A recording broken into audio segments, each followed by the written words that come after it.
إن الحمد لله نحمده ونستعينه ونستغفره ونعوذ بالله من شرور أنفسنا وسيئات أعمالنا من يهده الله فلا مضل له ومن يضلل فلن تجد له وليا مرشدا أشهد أن لا إله إلا الله وحده لا شريك له وأشهد أن محمدا عبده ورسوله اللهم صل وسلم على نبينا محمد وعلى آله وأصحابه وعلى كل من استنى بسنته إلى يوم لا ينفع مال ولا بنون إلا من أتى الله بقلب سليم فقد قال الله تبارك وتعالى في كتابه الكريم يا أيها الذين آمنوا اتقوا الله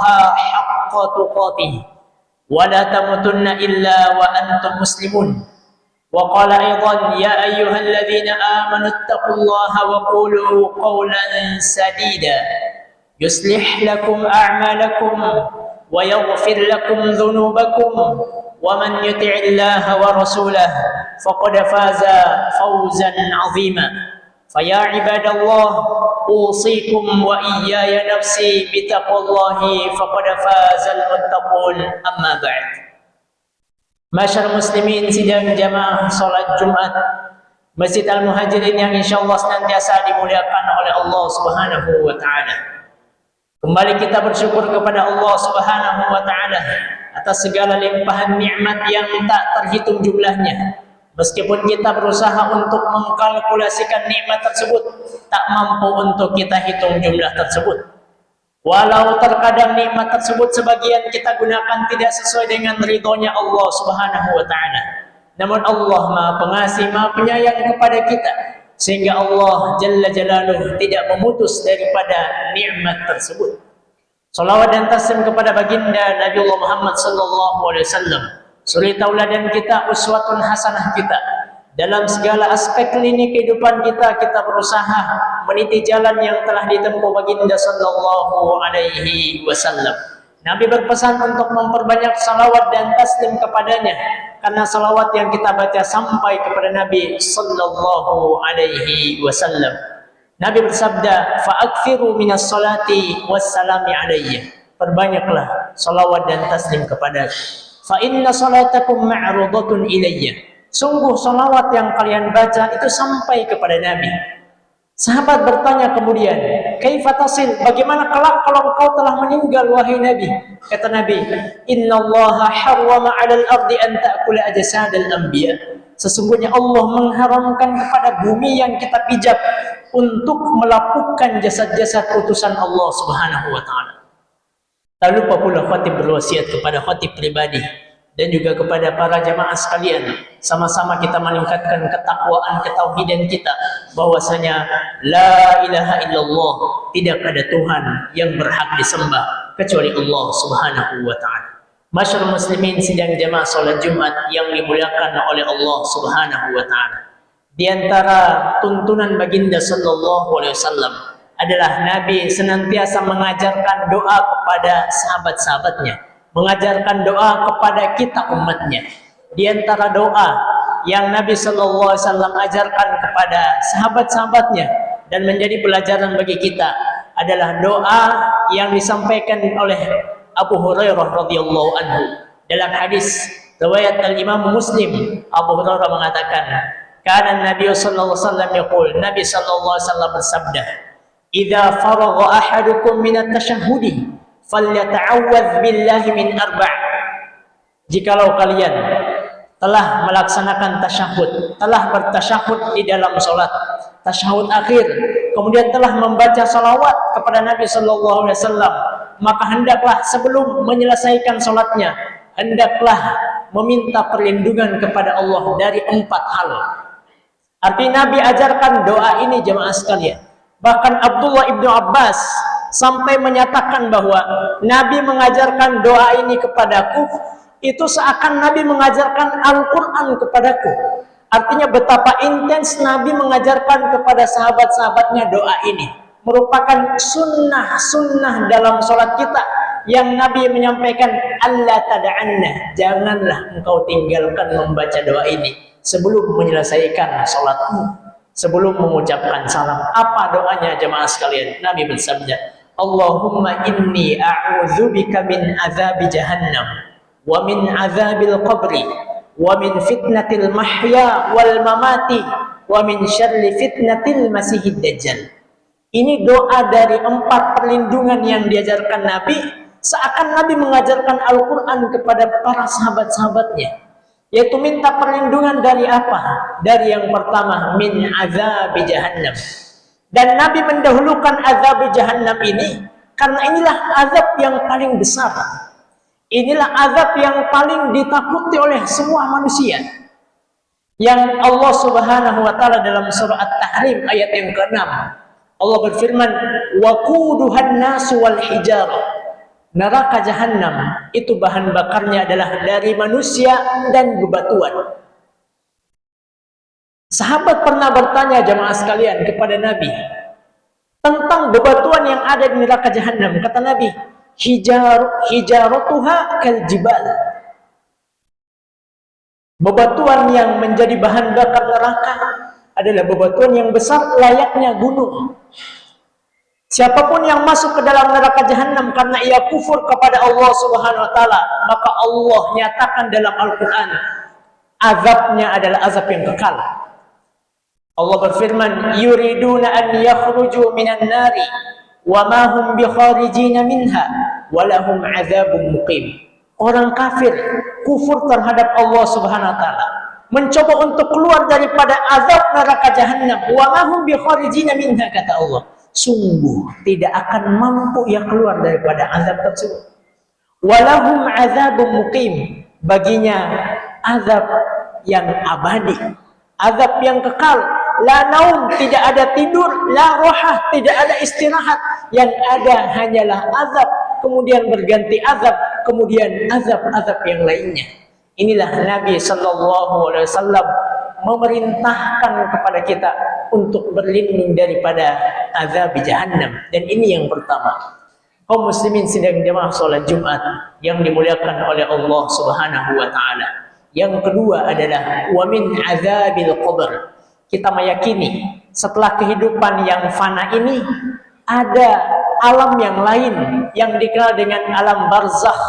Allah Subhanahu wa taala berfirman, "Wa min waraihim barzakhun ila yaumi yub'atsun." Di balik kehidupan dunia yang fana, kata Allah, ada alam yang lain, yaitu alam barzakh. Sampai kapan jamaah sekalian? Ila yaumi yub'atsun, sampai hari kebangkitan, sampai hari kiamat. Siapapun yang telah meninggal hari ini dan juga hari-hari yang telah berlalu, tahun-tahun yang telah lalu, di mana dia berasal? Di alam yang dikenal dengan alam barzakh. Sampai kapan ia menanti di alam barzakh? Sampai hari kebangkitan. Dan di alam barzakh hanya 2 kondisi jamaah sekalian. Kondisi yang pertama yang kita harapkan adalah nikmat kubur. Sedangkan kondisi yang kedua yang Nabi perintahkan kita berlindung darinya adalah azab kubur. Di dalam alam barzakh kita mengetahui ada 3 pertanyaan yang sudah kita ketahui bersama, yang di dunia mudah untuk kita menjawab pertanyaan tersebut. Man rabbuka, siapa Tuhanmu? Madinuka, apa agamamu? Wa manil ladzi ursila ilaika, siapakah sosok yang dikirim diutus kepadamu? Tuhan kita adalah Allah.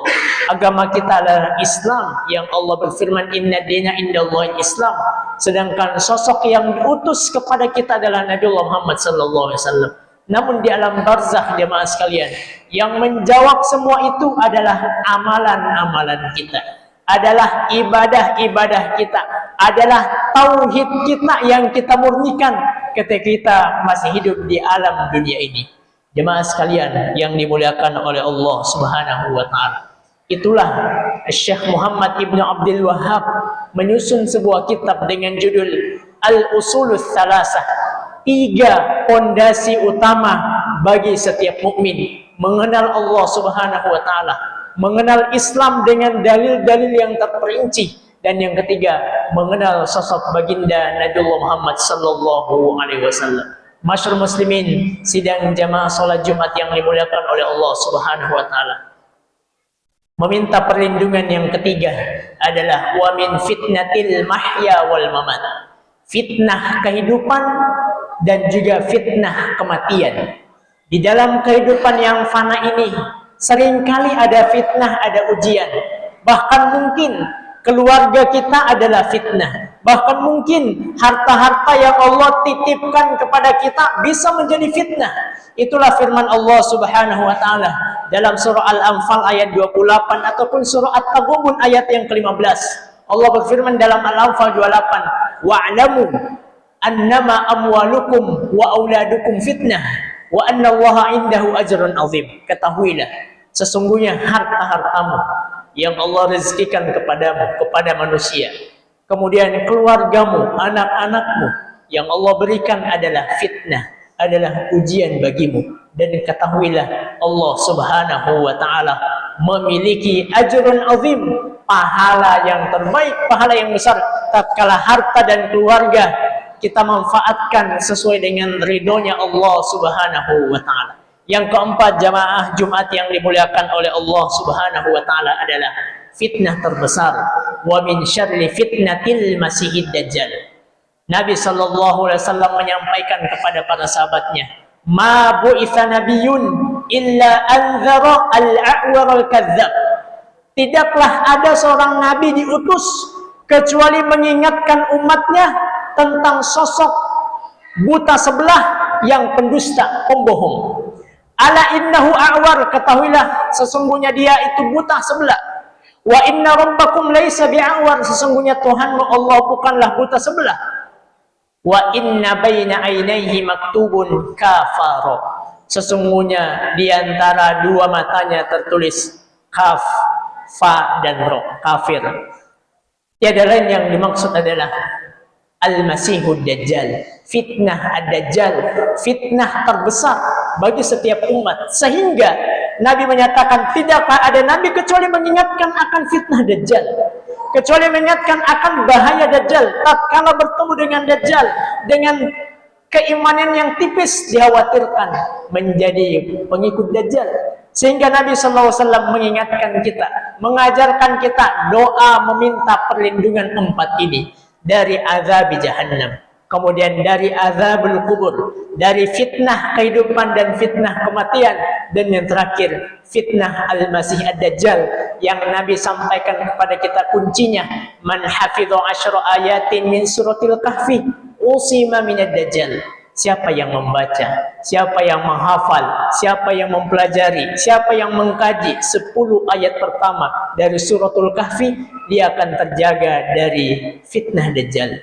Aqulu qawli hadha wa astaghfirullah li wa lakum wa lisairil muslimin fastaghfiruhu innahu huwal ghafurur rahim.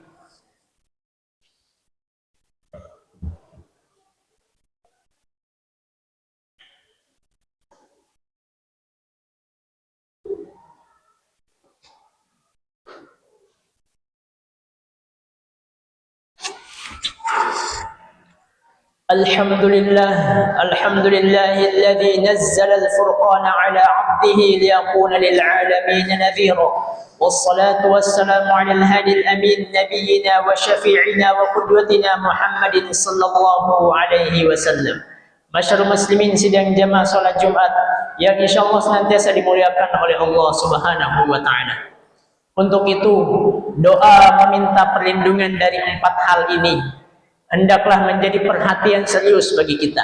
Kalau kita sudah menghafalnya, maka kita ajarkan kepada keluarga kita, kepada tetangga kita, kepada kerabat kita, agar Allah Subhanahu wa taala memberikan perlindungan bukan hanya kepada kita, tetapi memberikan perlindungan kepada keluarga kita, kepada masyarakat kita, kepada tetangga kita, akan terbebas daripada empat hal, agar dilindungi oleh Allah Subhanahu wa taala dari empat hal, dari azab jahannam, dari azab kubur, dari fitnah kehidupan dan kematian, dan juga fitnah terbesar umat manusia, fitnah al-masih ad-dajjal. Masyarul muslimin yang dimuliakan oleh Allah Subhanahu wa taala, Mari kita beristighfar memohon ampun kepada Allah Subhanahu wa taala atas segala dosa yang pernah kita lakukan, baik yang disengaja ataupun yang tidak kita sengaja. Astaghfirullahalazim, astaghfirullahalazim, astaghfirullahalazim alladzi la ilaha illa huwal hayyul qayyum wa atubu ilaih. Allahumma salli wa sallim ala sayyidina Muhammadin wa ala alihi wa ashabihi ajma'in. اللهم اغفر للمسلمين والمسلمات والمؤمنين والمؤمنات الأحياء منهم والأموات إنك سميع قريب مجيب الدعوات ويا قاضي الحاجات. اللهم أرنا الحق حقا وارزقنا اتباعه وأرنا الباطل باطلا وارزقنا اجتنابه.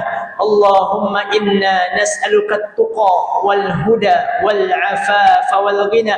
اللهم حبب إلينا الإيمان وزينه في قلوبنا وكره إلينا الكفر والفسوق والعصيان واجعلنا من الراشدين. اللهم أعز الإسلام والمسلمين وأذل الشرك والمشركين وأهلك الكفرة والكافرين ودمر أعداءك أعداء الدين.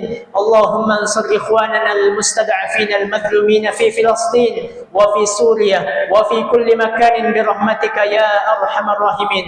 ربنا اغفر لنا ولوالدينا وارحمهم كما ربونا صغارا. ربنا آتنا في الدنيا حسنة وفي الآخرة حسنة وقنا عذاب النار.